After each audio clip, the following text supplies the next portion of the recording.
Assalamualaikum warahmatullahi wabarakatuh. Salam sejahtera bagi kita semua.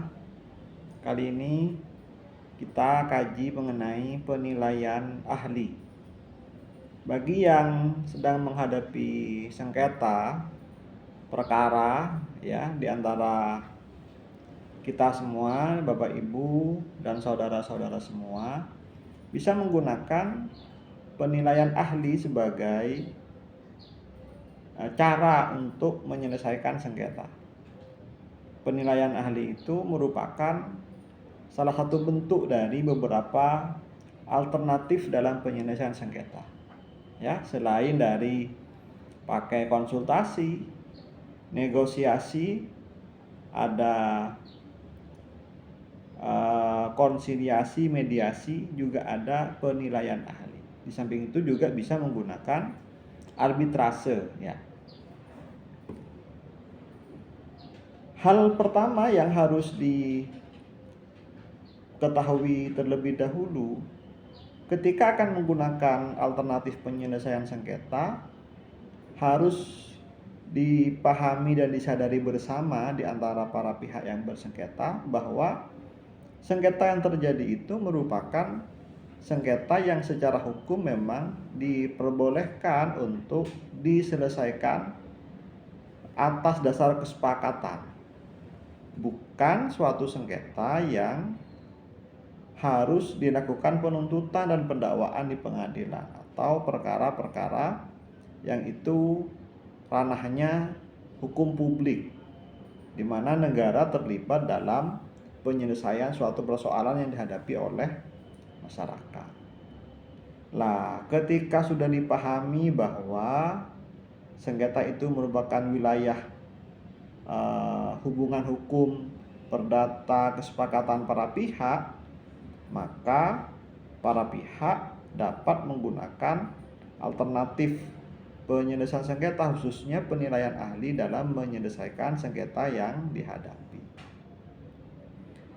Tentu kesepakatan itu penting dalam rangka membangun kesukarelaan dan kemandirian masing-masing pihak. Kalau tidak ada kesepakatan bersama, tentu tidak akan muncul sukarela dan kemandirian dan inisiatif untuk bersama-sama memenuhi kesepakatan yang atau cara yang akan ditempuh. Karena itu prinsip sekali kesukarelaan atas kesepakatan. Jadi walaupun ada masalah di antara kedua belah pihak, harus sepakat dulu bahwa cara yang akan ditempuh itu akan menggunakan di luar pengadilan atau non litigasi. Syukur-syukur kesepakatan itu memang komitmen di awal sebelum perkara terjadi. Memang sejak awal harus sudah komitmen. Kalau terjadi apa-apa di kemudian hari, kita harus komitmen misalnya gitu ya. Apalagi ada perjanjian tertulisnya, kita akan menggunakan alternatif penyelesaian sengketa. Apa pilihannya? Penilaian ahli. Oke. Apa itu penilaian ahli? Penilaian ahli berbeda dengan saksi ahli atau keterangan ahli. Kenapa? Karena itu sama-sama dipergunakan dalam hukum kita. Kalau keterangan ahli atau saksi ahli itu kaitannya dengan proses pemeriksaan di pengadilan, ya. Kalau penilaian ahli itu alternatif dalam menyelesaikan sengketa di luar pengadilan. Apa itu penilaian ahli? Jadi penilaian ahli itu merupakan suatu cara untuk menyelesaikan sengketa yang dapat dipahami dan diterima oleh para pihak yang bersengketa. Artinya bahwa penilaian itu ya, penilaian yang disampaikan oleh seorang ahli ya terhadap suatu sengketa yang dialami oleh pihak dan pendapat itu dapat diterima dan dipahami oleh para pihak yang bersengketa. Itu inti penilaian ahli. Lalu kalau saksi ahli gimana? Kalau saksi ahli itu kan kesaksian seorang ahli atas pengetahuannya terhadap perkara yang sedang diperiksa oleh pengadilan. Bukan saksi dalam arti mengetahui peristiwa tertentu ya. Ada pembunuhan, lalu dia melihat, lalu dijadikan sebagai saksi ahli, bukan.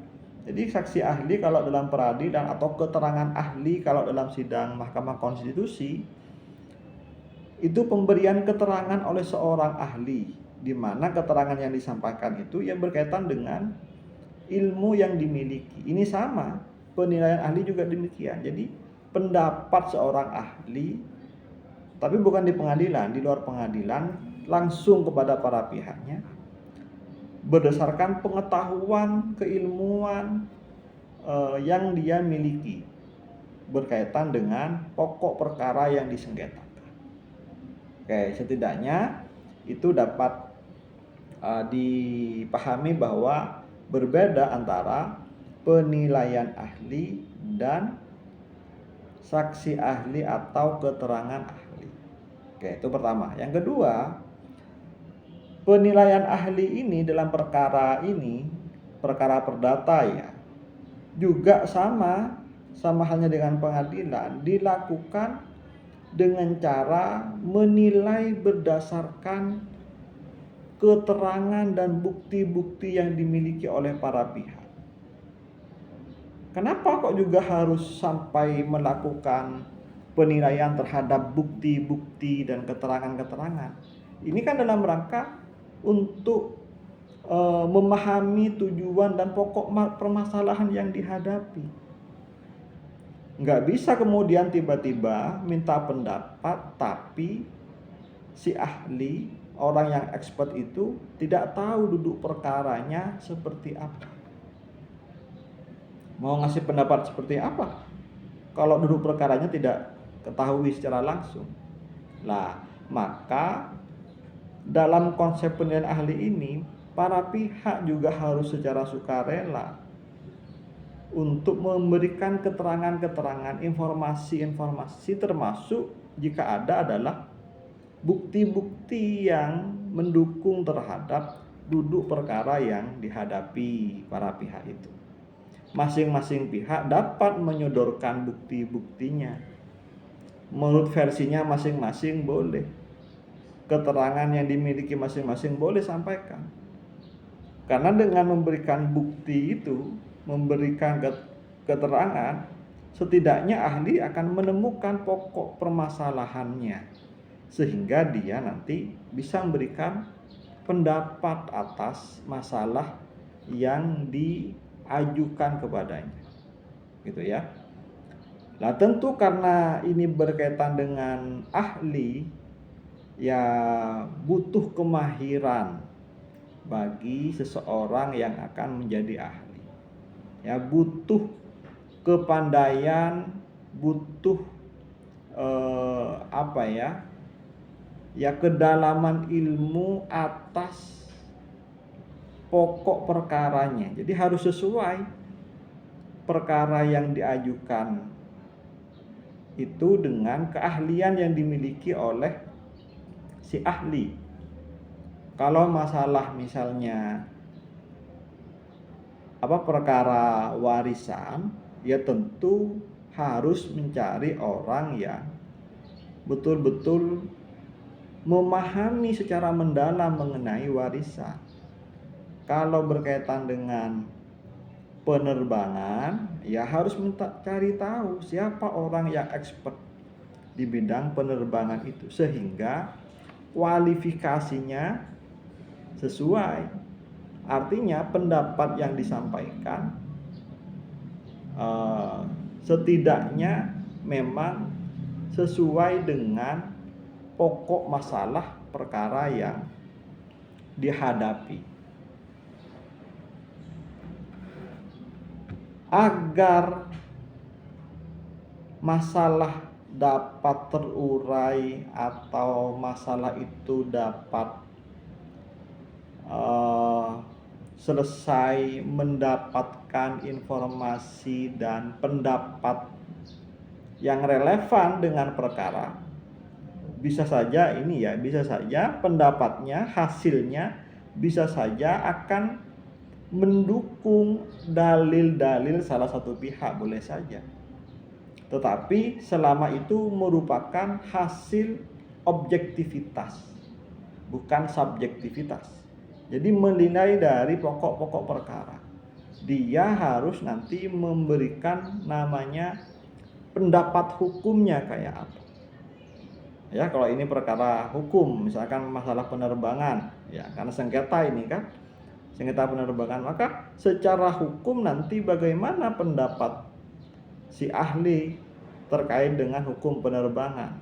Tentu dalil-dalil yang disampaikan nanti apakah akan mendukung atau setidaknya mana yang sebenarnya harus dilakukan oleh para pihak. Tapi perlu dipahami kembali bahwa itu murni harus atas sukarela dan itu di luar pengadilan. Para pihak tidak boleh baper ketika nanti misalnya apa yang disampaikan oleh ahli ini ternyata ada yang kurang menyenangkan atau sedikit mengurangi harapan dari salah satu pihak. Ya tidak apa-apa. Toh ini harus objektif. Dan itulah kemudian salah satu bentuk hal yang harus dijaga oleh si ahli ini, bahwa dia harus dapat mempertanggungjawabkan ilmunya. Kalau dia kemudian diduga ya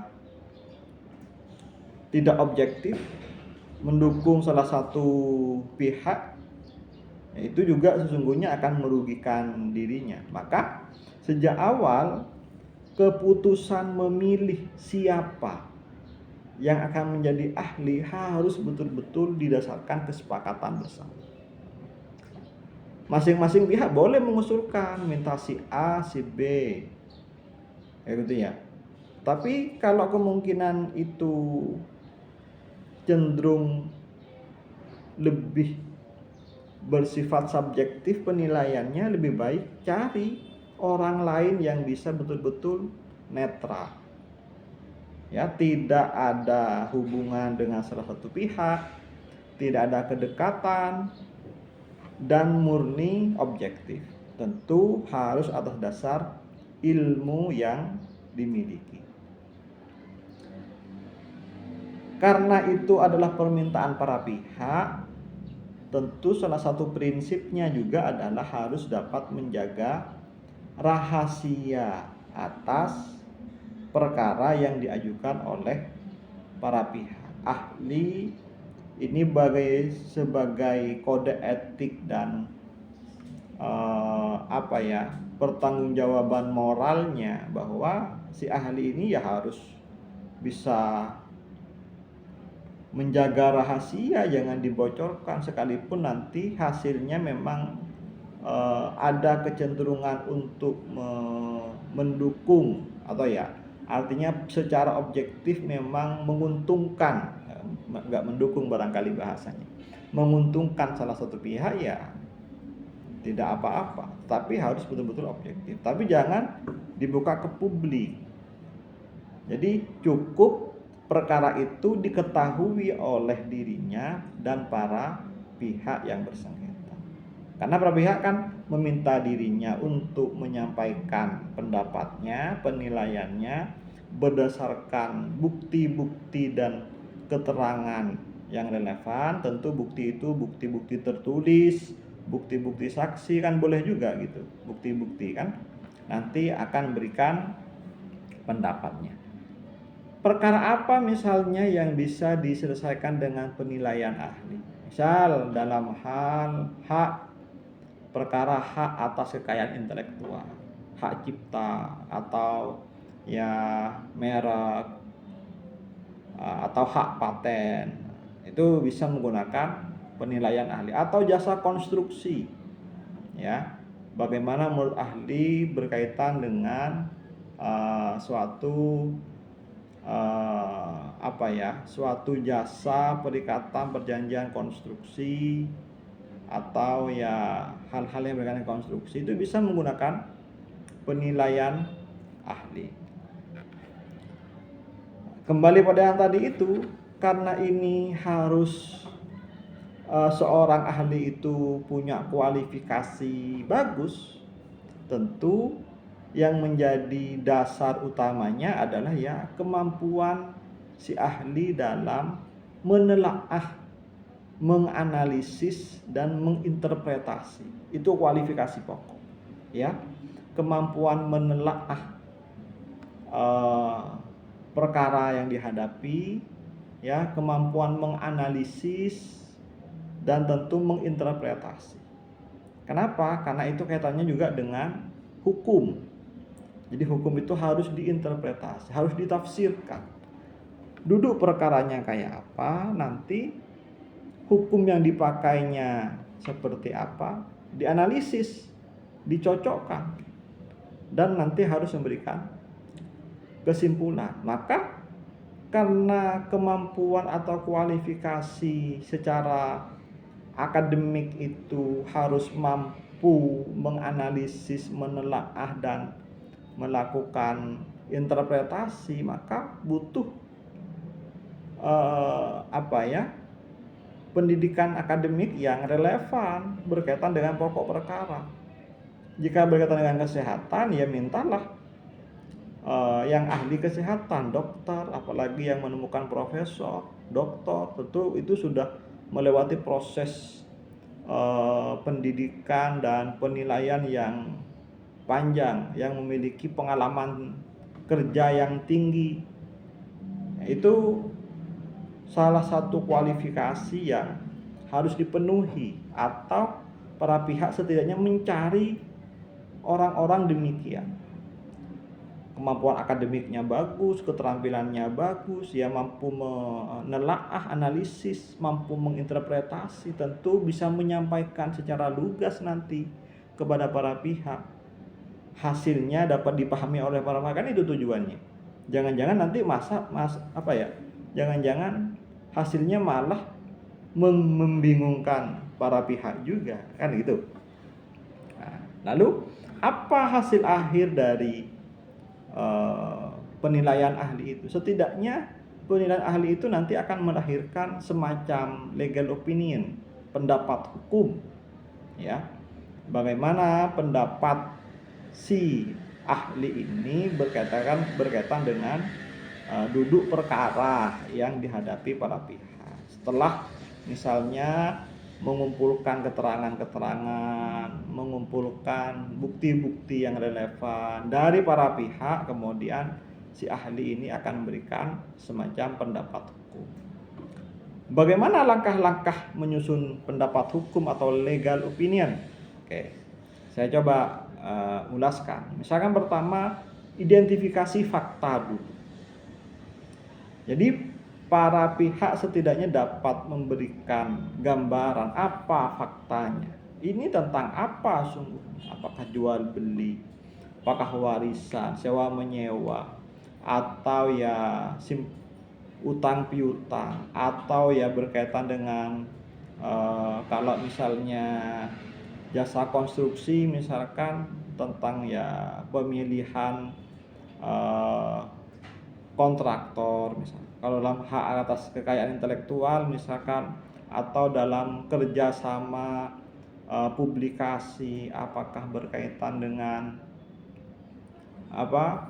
royalti. Ini harus muncul dulu, ini faktanya tentang apa. Kedua, masalahnya ini apa. Masalah itu kan ketidaksesuaian antara harapan dan kenyataannya. Ini apa yang menjadi masalah di antara kedua belah pihak? Apa yang dipermasalahkan? Apakah karena adanya uang prestasi, ketidaksesuaian ketidaksesuaian yang seharusnya dilakukan tidak dilakukan. Misalnya. Itu namanya masalah hukumnya. Ya. Lalu yang ketiga, melakukan inventarisasi peraturan. Si ahli juga harus ketika faktanya ditemukan, terus masalahnya ada, mencari peraturan-peraturan yang relevan. Ini kira-kira peraturan ini yang sesuai ini apa saja, mulai dari undang-undang, peraturan pemerintah, peraturan presiden, barangkali ada peraturan menteri, di bawah menteri barangkali ada peraturan dirjennya, apakah ada peraturan bupatinya, apakah ada perda kabupatennya, perda provinsinya. Jadi semua peraturan-peraturan diinventarisir. Mana yang relevan, paling sesuai. Untuk apa? Untuk dijadikan bahan analisis. Jadi analisis itu setelah menginventarisir peraturannya, sudah ketemu, oh peraturannya tentang ini, undang-undangnya undang-undang ini, terus peraturan pemerintahnya ini, peraturan presidennya, peraturan menteri, peraturan dirjen misalnya, atau peraturan badan, lembaga badan atau gitu kan ya, lembaga, atau ada peraturan bupati, itu diinventarisir sampai detail, cari pasal-pasal yang sesuai, mana pasal yang mengaturnya. Ya tentu nanti setelah itu si ahli memberikan analisa hukum, analisis. Oke, fakta masalahnya begini, peraturannya begini, kan gitu ya. Oke, kira-kira menurut si ahli apa kesimpulan? Oke, itu hasil akhirnya. Apa kesimpulannya? Dianalisis pertimbangan-pertimbangannya kayak apa? Menurut peraturannya seperti apa? Kondisi fakta-faktanya begini. Lalu bagian akhir adalah kesimpulan dari si ahli. Itu runtutan dari penilaian ahli dalam membuat legal opinion, ya, dari identifikasi fakta, identifikasi masalah, inventaris peraturan hukumnya, melakukan analisis, lalu yang kelima membuat kesimpulan. Oke, itu nanti akan melahirkan itu output ya, hasil dari penilaian ahli. Lah, setelah itu para pihak mau menerima tidak, karena kesukarelaan kan, para pihak mau menerima tidak terhadap pendapat ahli ini, mau menerima tidak ini si ahli, si para pihak terhadap pendapat ahli ini, itu berdasarkan kesukarelaan. Tentu kalau sudah para ahlinya ditunjuk bersama, sudah secara sukarela menggunakan ahli sebagai penilaian ahli sebagai solusi, sudah ada hasilnya, tentu kan harus di HR juga kan, harus dihonor juga kan. Masa orang bekerja kemudian disuruh bekerja, jadi harus dihonor juga kan. Ya silakan sepakati berapa honor si ahli ini, apakah sama-sama muncul biaya, silahkan disepakati ya. Ketika muncul kesepakatan, oh biayanya sekian juta dibayar misalkan, sudah ada hasilnya, tentu hasil akhir supaya perkara tidak tidak berlarut-larut, ya kesukarelaan juga untuk menerima hasil dari penilaian. Oke, semoga bermanfaat.